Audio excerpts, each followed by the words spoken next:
Hello, welcome to the first episode of the 2020 KeSpaCup Review. I'm Liiv and thank you for coming by.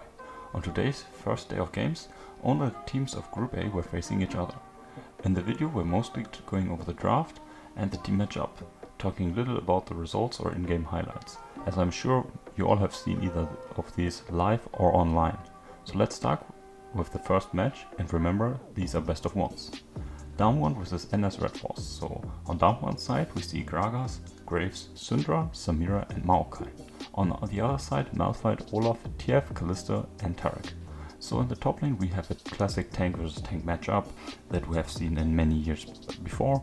With the later years having more carries in the top lane, this is an unusual sight, and yeah, we won't see any carry tanks here.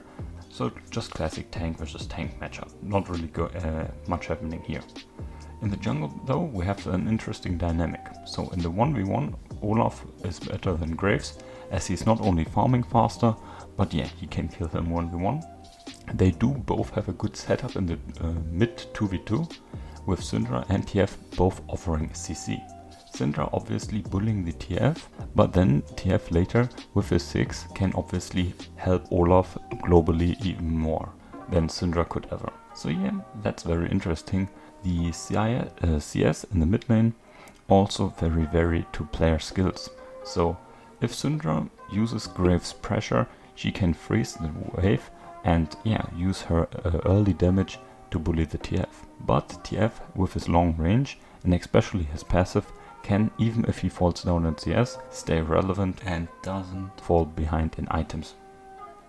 Looking down to the bot lane, Samira vs Kalista, it's obviously in Kalista's favor early, but if Samira starts picking up items, yeah, we all have seen the highlight clips online, we know what she can do. Maokai Tarek, very unusual matchup to see the Maokai there, but Maokai a very good champion against Kalista with his point and click stun and the sapling toss slow, as well as his ultimate later, a very good counter individually into the Kalista. In the laning phase Maokai is just a bit annoying, especially if you consider the sapling toss ability with the brushes. So yeah, very nice bot lane picks here for Damwon, nearly neutralizing everything Kalista and Tarek can do.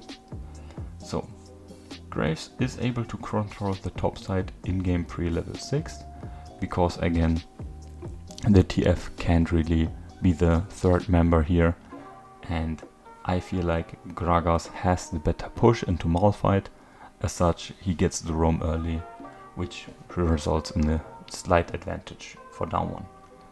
Afterwards, so after level 6 and getting a bit into the later games, Maokai and Gragas can disrupt Kalista and TF very hard in teamfights, and even though Malphite, yeah, we know all his civics, has great engage himself, he can not one-shot all of Damwon.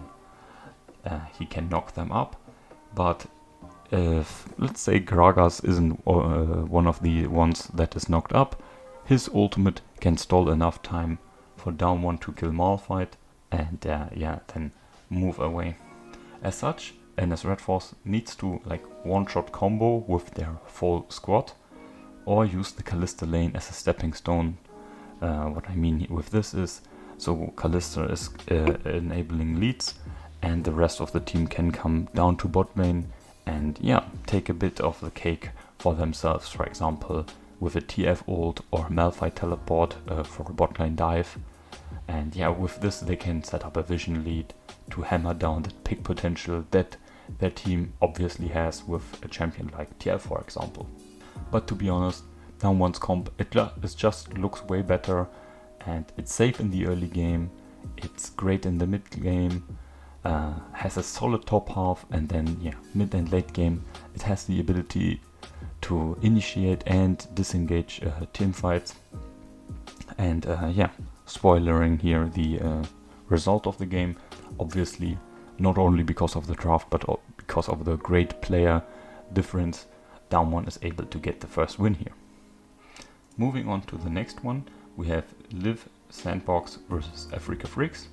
So OnFleek isn't playing, but Croco is, so that's a change to the preview video you probably have seen on my channel before.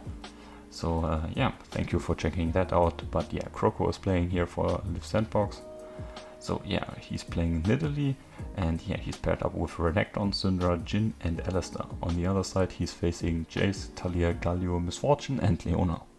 In the top lane, Jace against Renekton, also a very old matchup, and yeah, Jace dominates, normally summons Crocodile. Yeah, he could maybe like get a slice and dice stun into combo, but yeah, not against Keen. So yeah, it's just the classical Jace domination. In the jungle, Nidalee against Taliyah, very cool matchup I feel like. Both farm very fast.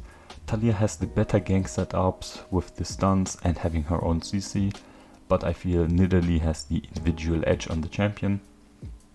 Going into the mid lane, Syndra against Galio. So yeah, obviously Syndra has the control, but has to respect Galio because of the Taliyah follow-up. But yeah, she's shoving him in, but she can't really kill him obviously. And yeah, after 6 he can look top or bot, but honestly top is not really the most likely option as such. Yeah, the safer bot choice is recommended. Talking about the bot lane now, MF has the better lane, especially with Leona. If Leona is roaming though, this is very difficult for her to stay alive. A Jhin Alistar combo can dive very easily, so yeah, Misfortune has to pay great attention to that. But probably it's more likely that if Leona's roaming, Alistar is roaming, and Alistar is also a very roam heavy champion, and yeah, so maybe that's not something they should be too concerned about, but is something they have to pay attention to. The top 2v2 is in Afreeca Freecs' favor. This is mainly because of the HP disadvantage that Keen can generate through the laning phase. On the other side, again, Nidalee has the individual lead on Taliyah. I feel like her combo is just way more explosive and doesn't need such situational setup. The mid lane 2v2 is mostly based on Fate's Flash, which yeah, could be forced, for example, by a roam from Lehens. But yeah, this is just the core aspect. I feel like the flash really isn't very much needed for Syndra, because yeah, Galio, Taliyah, even though Taliyah's skill shots are a bit iffy, if Galio can just hold her down, Taliyah then can one-shot her very easily. So yeah, the flash is very, very much needed.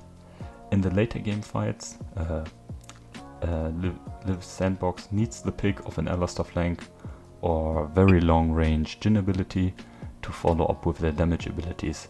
It's not really nice for Syndra, Nidalee and Renekton to run into a Galio Taliyah MF, but if they can soften them up through poke or again through an Alistar flank, they can absolutely destroy them.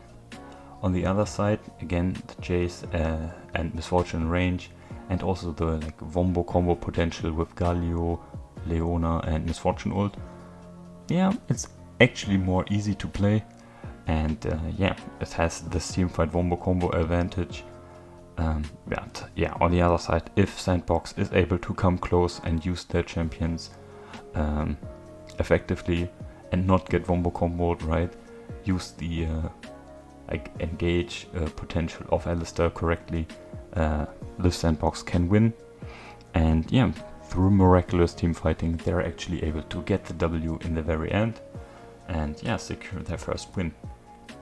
Moving on to the third game, Damwon Gaming versus Dragon X. So Damwon already has one W here. Getting their second win would set them up for a good start.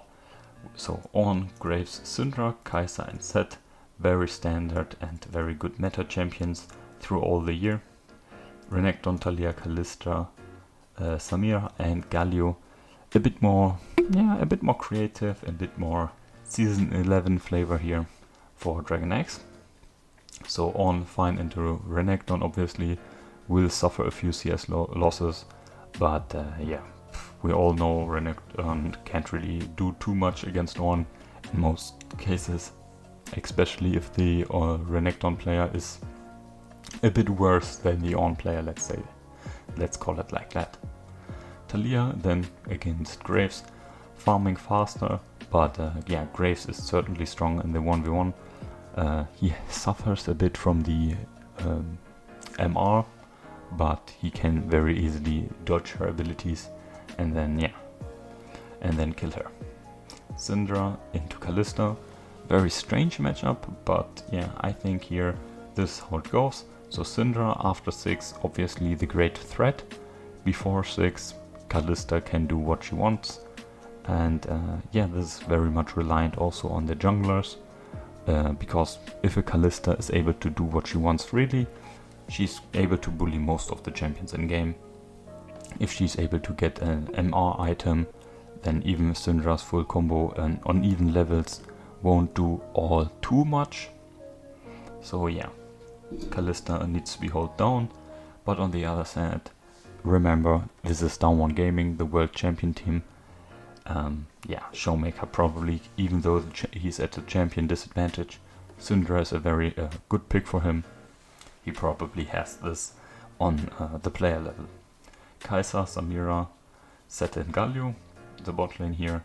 Samira and Kai'Sa both farm very heavily.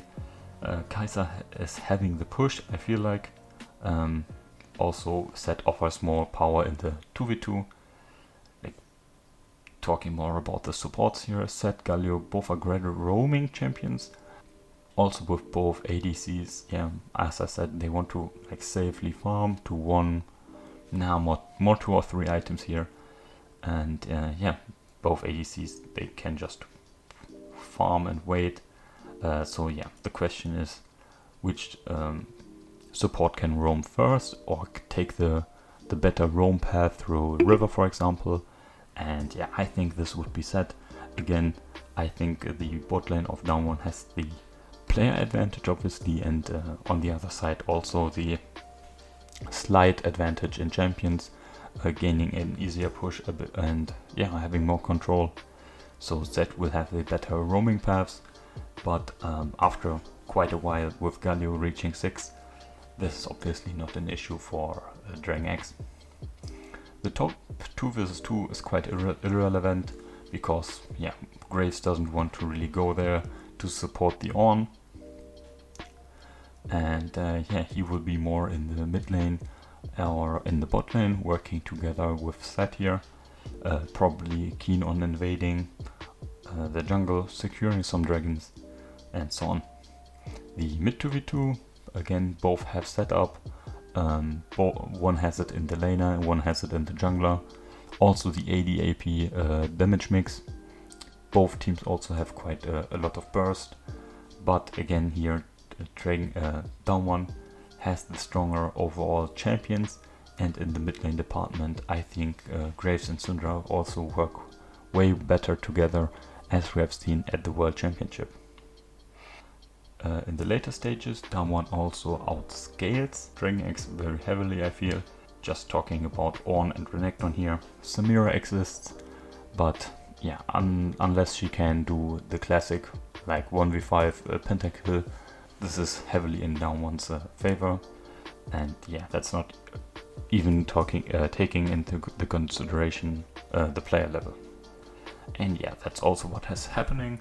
Damwon is able to secure this win for themselves, moving up to 2-0. We're now halfway in the video. If you like it so far, yeah, please show it with either a like or comment below.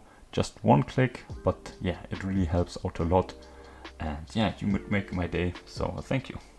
Also, if you have your own opinion, or if you want to criticize my assessment, please do let me know any issue you have or any criticism. Yeah, just down below in the comment section. But anyway, moving right into the next one, continuing with Liiv, SandBox and NS RedForce. So Aatrox, Gragas, Olaf Graves, Syndra Orianna, MF, Kai'Sa and Staleona are the matchups we're focusing about. The top lane, obvious advantage for the Trox. Gragas is completely fine here.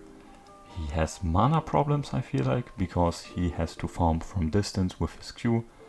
And yeah, if he wants to get some melee CS, he also has to invest either his E to disengage or his W to reduce the damage he will face. So yeah, he will suffer then CS, because he obviously can't spam his mana abilities all that often. But yeah, he goes tank, he should be completely fine.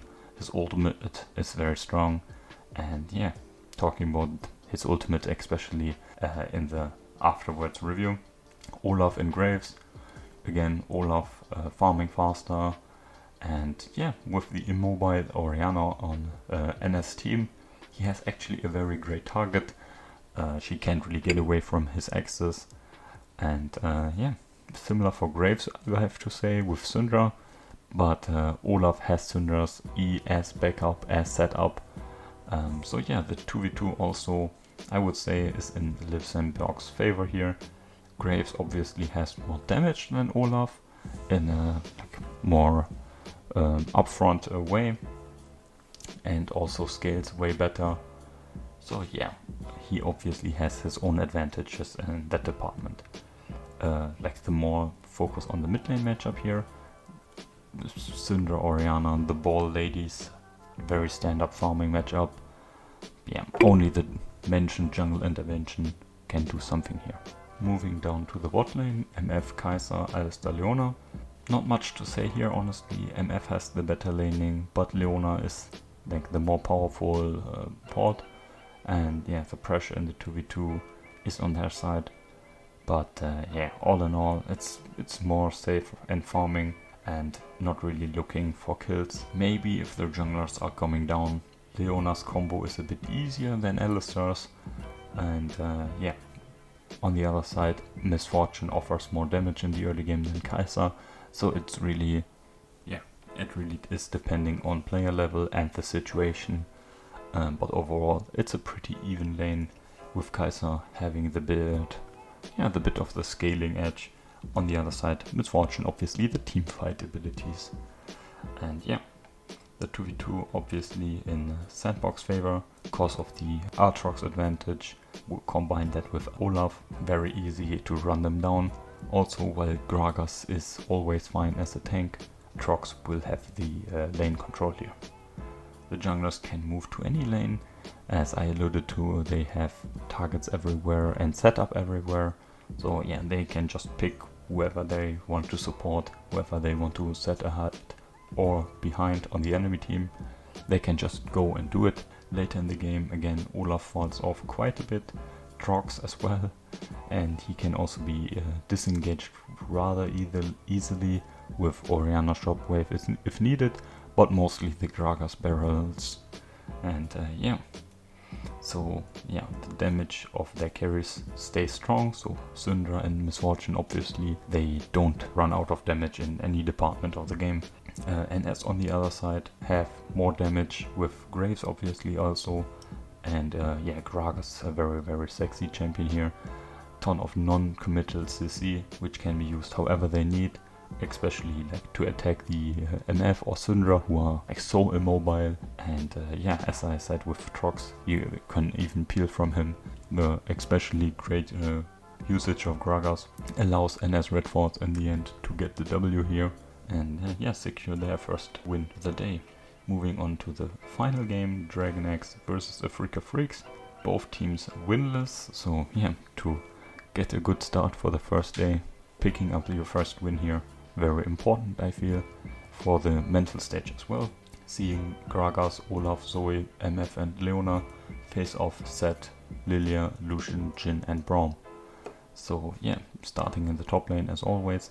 The advantage is for Zed. As always, he's very good into the melee champions. His ult somewhat similar to Gragas, obviously not as good by a long shot, but it creates also quite a bit of chaos and has some similar usage. In the jungle, yeah, again two farming junglers, not really moving away from this theme.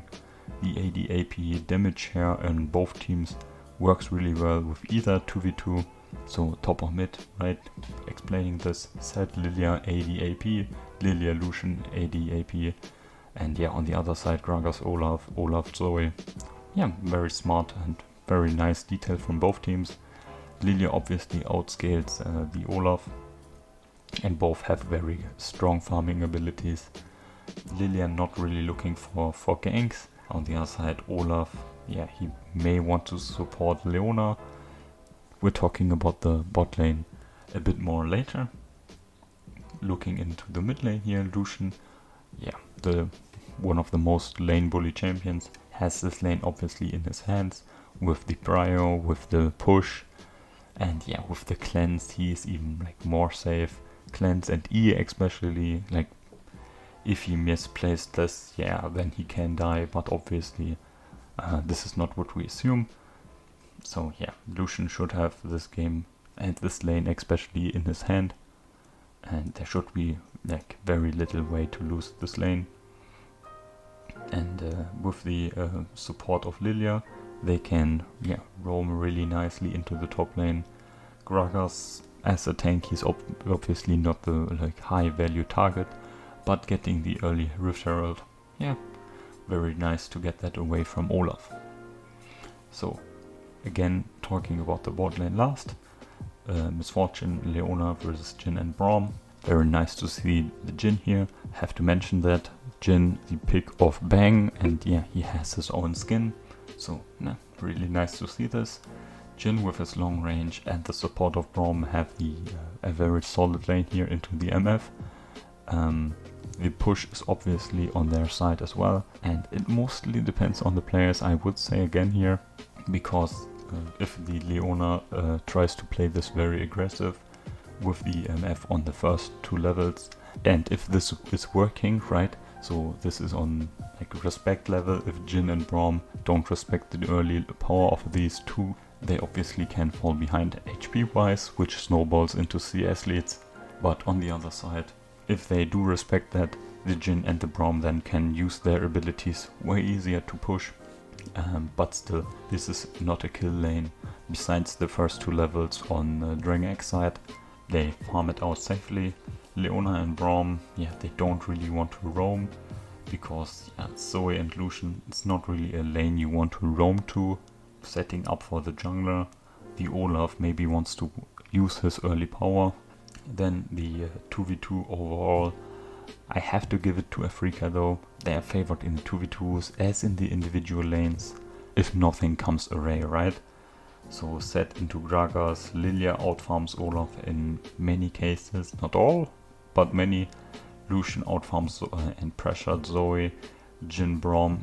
Maybe they're even in CS, but they can easily be ahead in CS as well. On the other side, Dragon X really needs these early advantages for Olaf, who is on the timer obviously, the limited engage options, and the Zoe, who needs the vision for her kit to really work. Yeah, if you factor in the player level, it looks even worse for Dragon X. In the later stages though, it turns a bit around.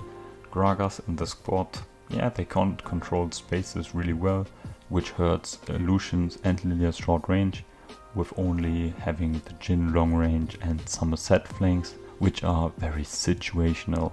So situational to force the fights obviously, and yeah, situational is the keyword here. If it's a friend or front to back, or maybe a bit more in the open spaces, Gragas, Zoe, Misfortune, their poke is very strong. And yeah, besides any Hail Mary engagers from Keen, there's little they can do. Braum can save something here, but if Dragon X is able to to be even, or just fall a little bit behind and then scale, their comp really looks very difficult to stop for Afreeca, unless they get the ball rolling. Sadly for Afreeca, they get an early lead, but it's not strong enough, so Dragon X is able to scale and then yeah, win with their poke comp. So yeah, that's it. Thanks for watching. In the playlist you can find the KeSpaCup preview episode, or maybe you're interested in like off-season content in general. That as well you can find in the playlist or in the description below. Anyway, I hope you had a good time. If you did, please leave a comment or like. Again, it really helps out a lot, especially feedback of any kind. If you're curious or like interested in teasers or some other stuff, I have a Twitter which is also linked below. That's it for now. Please stay safe, have some merry pre-Christmas days, and bye.